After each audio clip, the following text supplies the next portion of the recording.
Would you like to learn how to make some delicious plantain fries?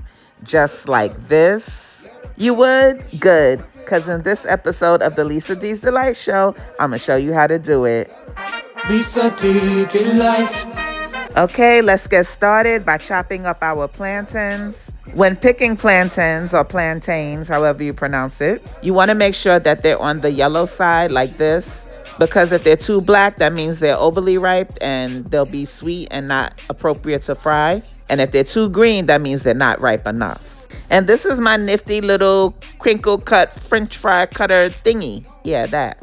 I got it from Amazon. It's so cool. It was kind of cheap too. I think it was like $6 or $7. Yep, it's so easy too. You just cut up the plantains and then press down with the crinkle cutter. And voila, you've got crinkle cut plantain fries. Now I'm going to place the plantain fries in my deep fryer and fry them up real quick. They only take about 5 minutes or so to cook. About 5 minutes or until they're nice and golden brown like this. It's best to let them cool on a wired rack with paper towels underneath so that they don't get soggy. And then I just like to top mine off with a dusting of pink Himalayan salt. And once done, it can look something like this. Lisa D Delight.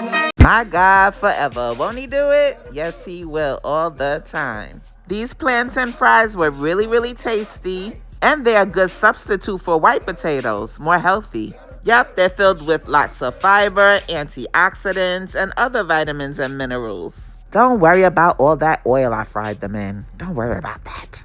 But I bet you could air fry them too. Yep, that would work also and get away from all that oil. I made this delicious lemon garlic aioli sauce for dipping. I'll put that recipe above. Darling, I hope you enjoyed the recipe. After all, I was just trying to help your palate.